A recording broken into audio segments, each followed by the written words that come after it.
and gentlemen, put your hands together for Jensen!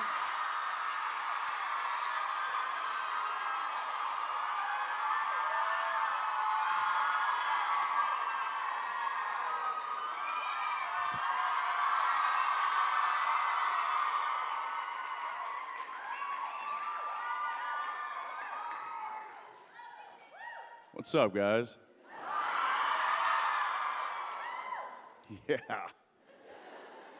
Wow. And I love you. All right, calm down. How's everybody doing? Sorry, how you going? Things you learn down under. You know what? Everybody's been sitting down, right?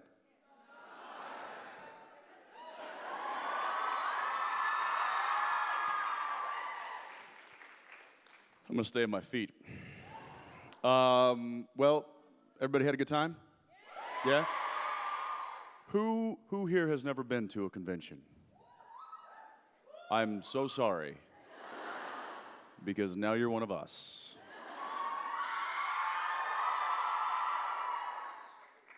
And it's a good place to be.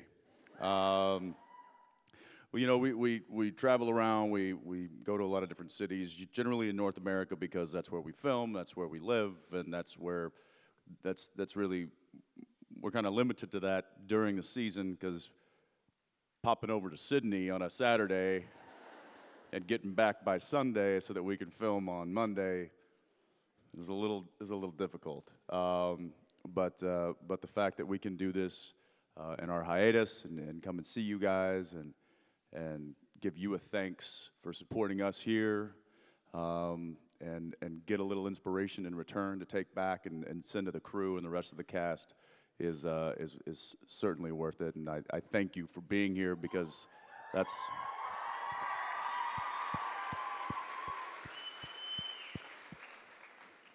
And it's funny, we try and tell the crew, we've got an amazing set of film technicians and engineers and people that work on this series, and have been for many years. I'm sure some of you probably saw the crew photo that was sent out this year. Well, there was the other crew photo that was the 10-year crew photo, and that was everybody that has been on the show for 10 seasons. It was a rather large group. You know, we kind of pride ourselves on the fact that our crew hasn't abandoned us. And to have that kind of retention is pretty rare in this industry. I mean, it's rare to have a season that goes 10 years. You know, that's one thing. But to keep the core crew the same for that long is pretty amazing. And they don't get to see what we get to see. This kind of a room with these amazing faces and a lot of flashing cameras right now. So we try to do our best, and by we, unfortunately Jared's not here, and I will say a piece about that in a little bit, but we try to give them an idea of what this is like, because I got to tell you, you guys are amazing. This is, in my opinion, I can't speak for other shows actors, but we certainly have the best fandom in the business.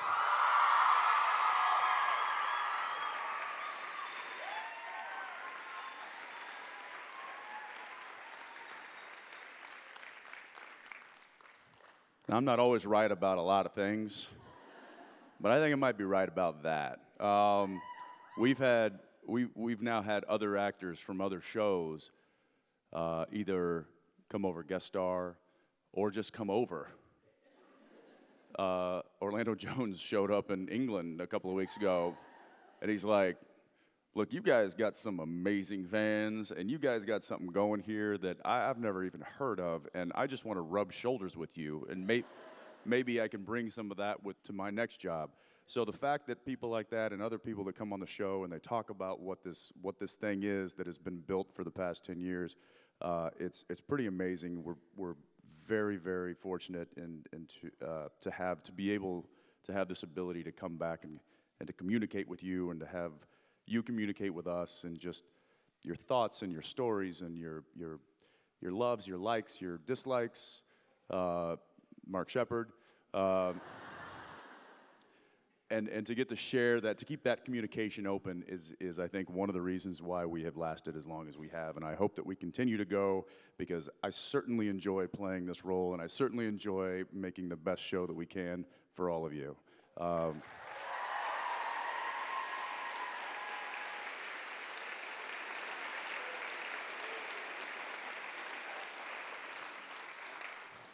It's just awesome. This is awesome.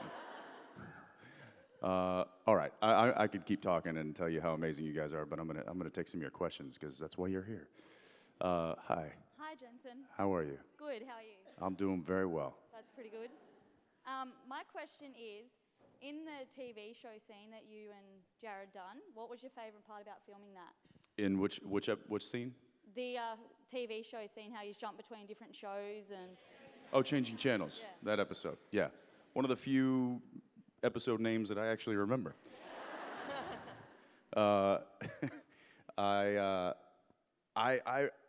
That's one of my favorite episodes because it's so out of the box. You know, we've had a few of those over the years. We had the 200th episode this season.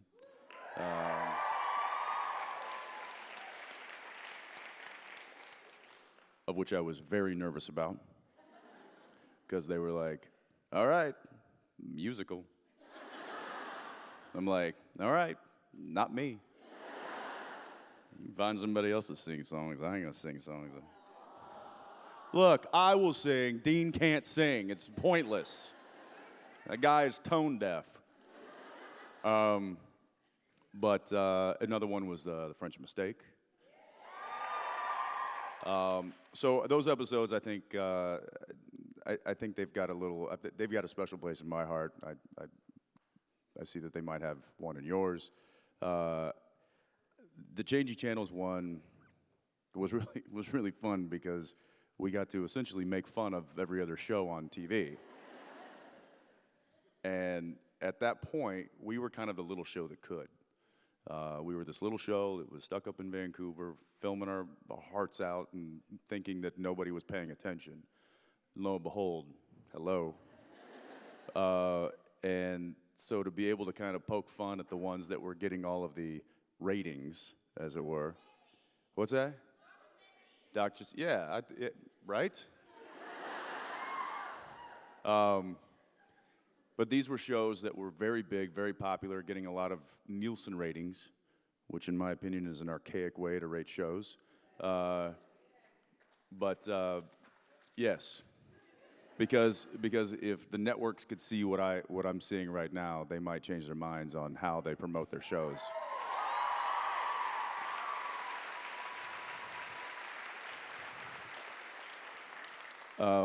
That being said, I really enjoyed that episode, and there was one particular part of that episode that I really enjoyed, and that was the fact that I won the game show.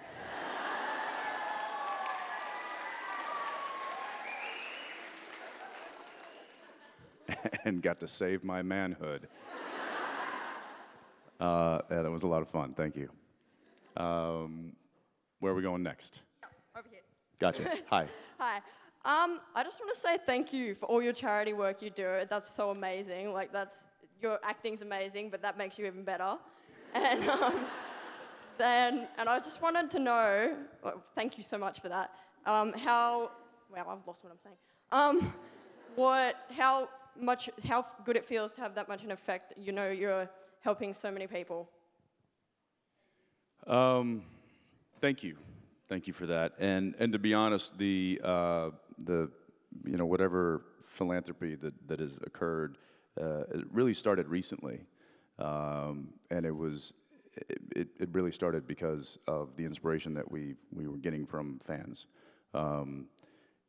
We're so kind of focused 10 months out of the year on the show and trying to make the best show that we can, while trying to balance that with our personal lives, which has changed over the past few years.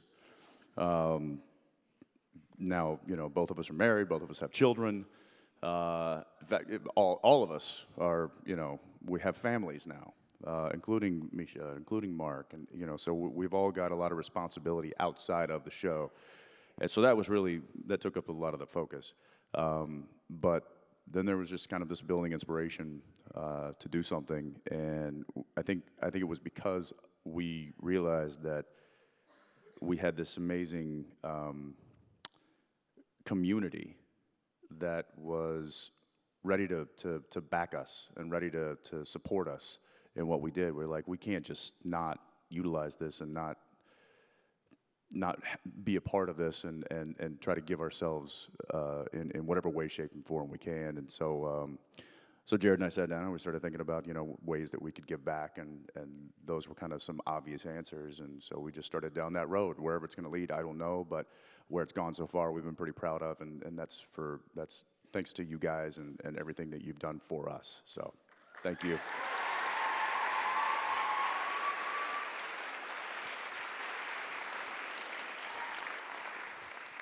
Hi. Hi. My question's not quite as deep as that. That's fine. We can go light or dark or however you want. If you were going to be a supernatural being, any supernatural being, what would you be? If I was going to be a supernatural being. I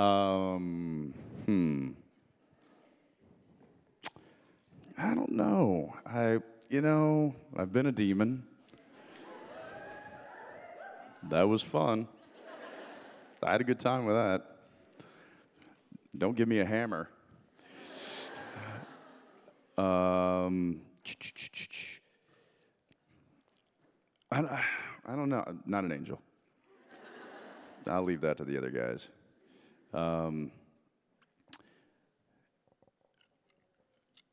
I think I wouldn't mind trying, I don't know why, but a werewolf.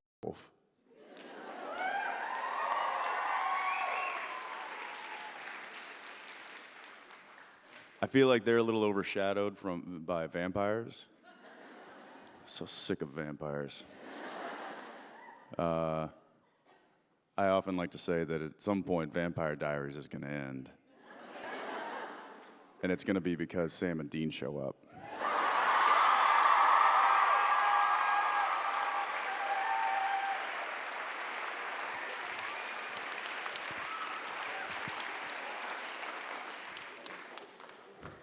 This is going to be the final episode of Vampire Diaries. You're just going to see the Impala's taillights.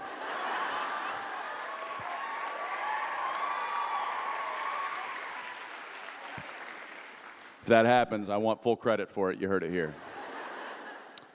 Yeah. All right. Where are we at? Hey, bud. By any chance, in season 11, could I be on the show?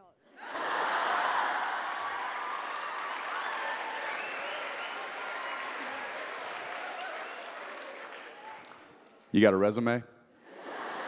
No. I'm gonna need a headshot, I'm gonna need a resume, and I'll send it to casting. Good luck, pal.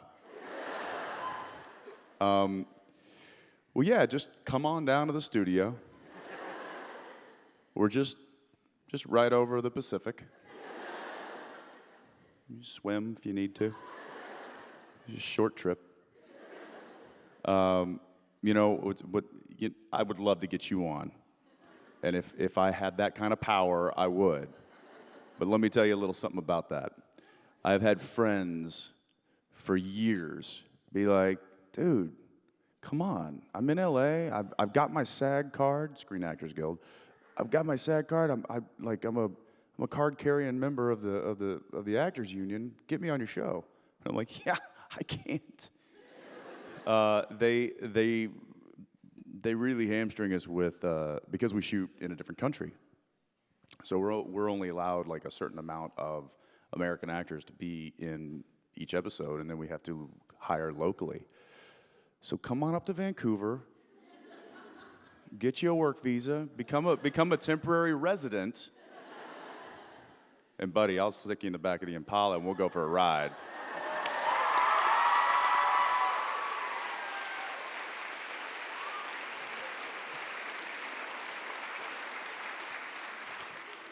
How old are you? You're 10? So were you born when the show was started? When's your birthday? April? So,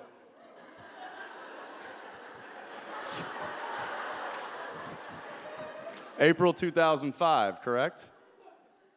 So you were 5 months old when the show started.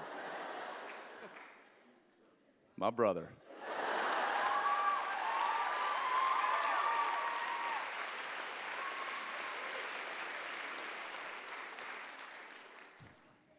I'm going to tell that story to the crew when I get back to Vancouver. Hi. Hey Jensen, thank you for giving us 10 years of that show. Well, can't wait.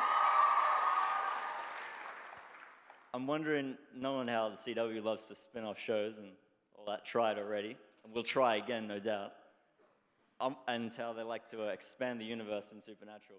When can we hope to see you guys with assault rifles, guns blazing on some epic battle, with you guys like training military people to assist in everything? There's a running joke on set. We have in the back of the Impala, we have had a grenade launcher since day one.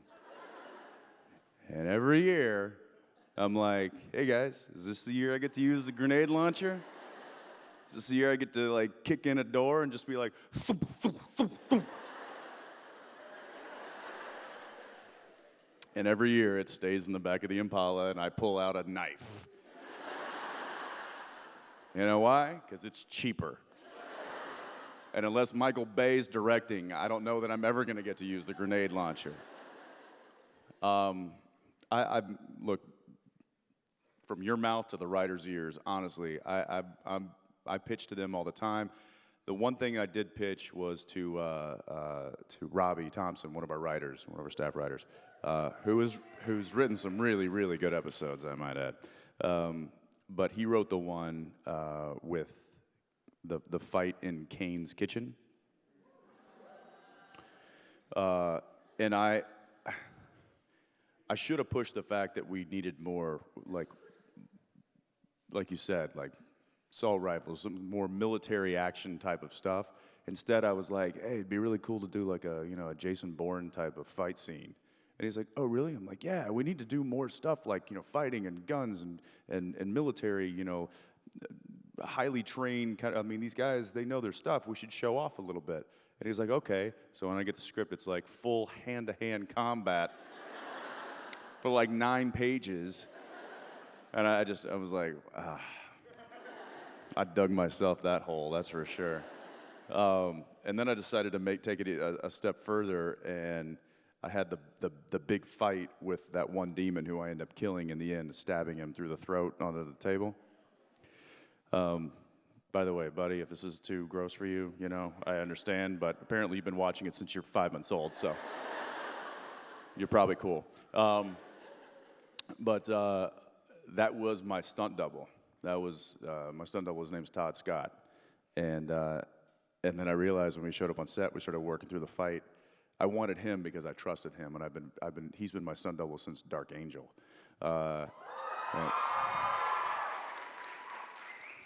And so I was like, listen, if I'm going to get into a big, hand-to-hand combat fight, I want somebody that I can trust. Not that I can't trust most stunt doubles because they're incredible, but he knows me and I know him, and there's just a trust there. But what that did was that took my stunt double out of the equation. So now I didn't have anybody to back me up. So I had to do everything. I had to do an entire day of stunts. In fact, I don't know if Tim's talked to you about that day, but he was just sitting there going, jeez. I did not expect the lead to be doing all of his own stunts, and I'm glad I'm not in this fight. I'll just sit here and shuck corn. And he did. So anyways, we had big hand-to-hand, full blown out. Todd got hurt several times because that's what he does, because he's crazy.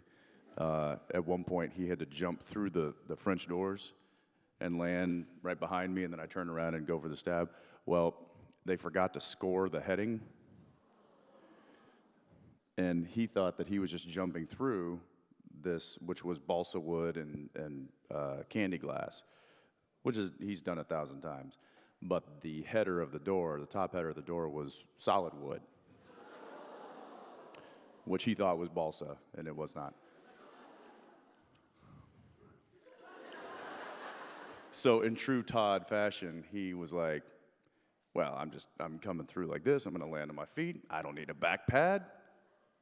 So he jumped through, caught the thing, and he was totally in the air. And so he went all the way, boom, hit right on his back.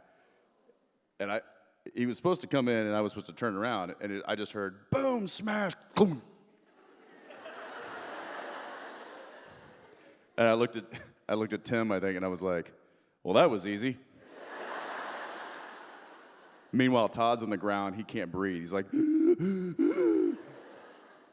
but he got up and he did it again, which to add insult to injury, when we finally got to the end of the fight, and I go for the stab. Some of you have heard the story.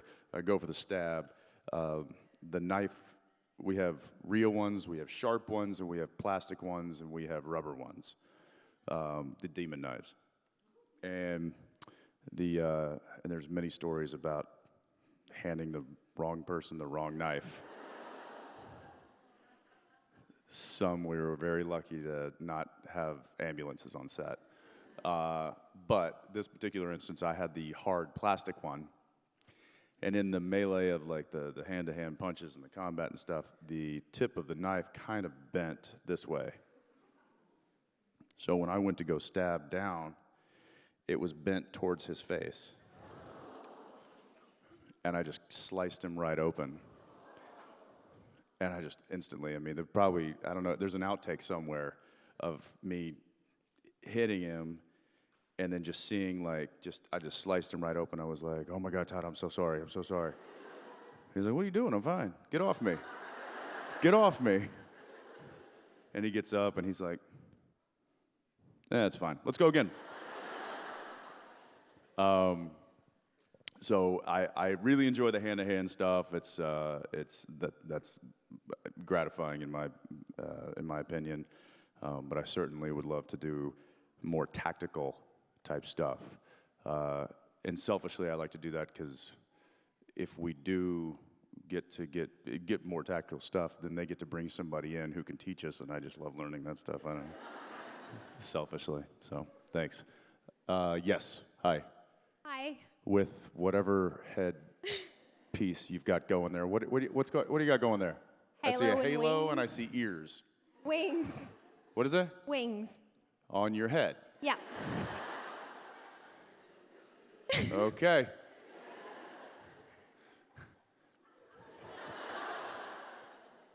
I'm with you. Before I get to my question, I just wanted to say thank you for the Always Keep Fighting campaign. Like, I know kind of started with Jared and then you joined on, but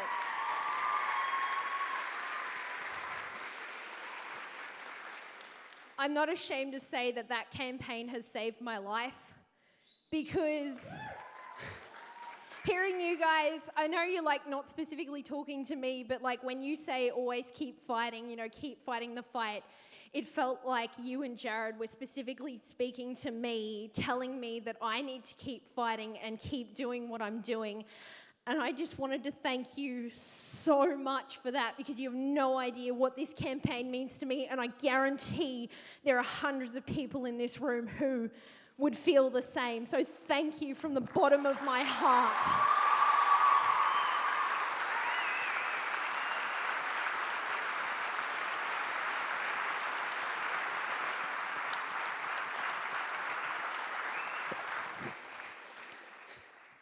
Thank you. Yeah, Jared really kind of spearheaded that to begin with, and the impact was very visible very quickly, and he was kind of like, man, this is making a difference, and even if it's one person's life, and I was like, I'm in. What do I need to do? So I'm thankful that he did that, and I'm thankful that we're able to do this and I'm thankful that it's doing some good somewhere with someone, and to hear that it is all we need to keep going. So thank you.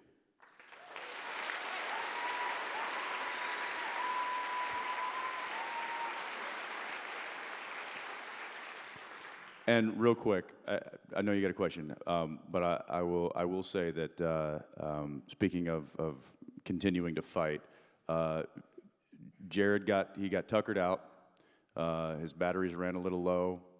As you know, he's a big guy, and he gives a lot of himself to a lot of people, emotionally and physically, and just, well, not physically. That's weird. Scratch that. Scratch that.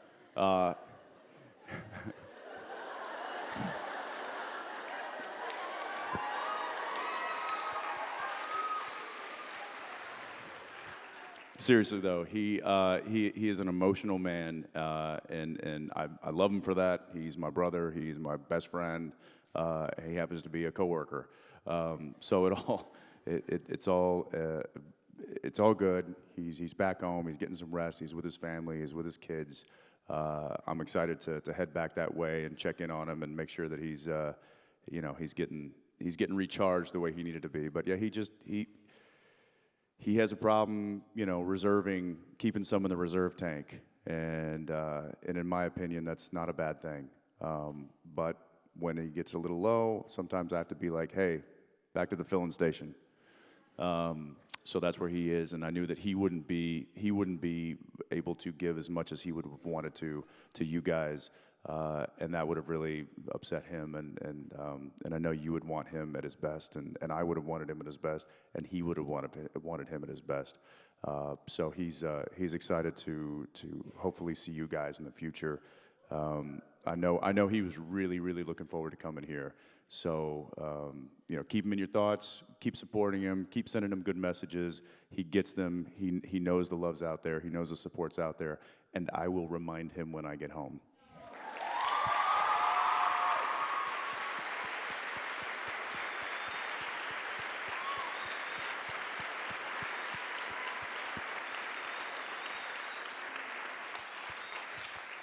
He's just a big, dumb, emotional moose, and sometimes a smart little squirrel's got to tell him what to do. So, what's your question, young lady? My question, I love Supernatural to the ends of the earth, but when you had the demon's eyes, like whenever they flick black or when Crowleys go red or angels or anything, do you guys wear the sclera contacts, or is that put in post-production? We used to wear the contacts. We haven't done it in years because they've been able to do it in post, which is fine by me. Because those things are not comfortable. It's like putting a cotton ball in your eye and trying to blink. They used to have to do that quite often. Luckily, our technology has advanced quite a bit. But we used to have a green screen part of the soundstage. So if our soundstage was the size of this room, this entire stage would have been devoted to a green screen. And that was to do all of the VisFX shots. That's completely gone now. We don't use any green anywhere. So the technology, the visual technology has advanced so much now that they can just put all that stuff in. And it has certainly made our jobs a lot easier. It's certainly made production a lot more efficient. And in my opinion, it's made the show better. So, So no, we don't get to wear those anymore. Thank God. All right, where are we at? Talk to me. Talk to me, people. Back to your right. Okay, yeah. Hi. Hi. First, I'd just like to say congratulations on all your success in your career. And I know that the best is yet to come, especially for you. I don't know. I think this is... This is it. I've reached the mountaintop. No, the best is yet to come. No, definitely. So my question was, well, firstly, I know as fans, we all have an idea, an image in our heads of how we would like the show to end, and it varies, with different people. But, in your perspective, how would you feel satisfied with the ending of, Supernatural? And whether your opinion carries any weight in terms of writing as well. Sorry. My opinion does not carry any weight. Oh, okay. But I wish it did, but it does not. I just recently told, I said this earlier to some people, my idea about coming back into season 11. How many of you have seen the season finale of 10? How many have not? Spoiler alert.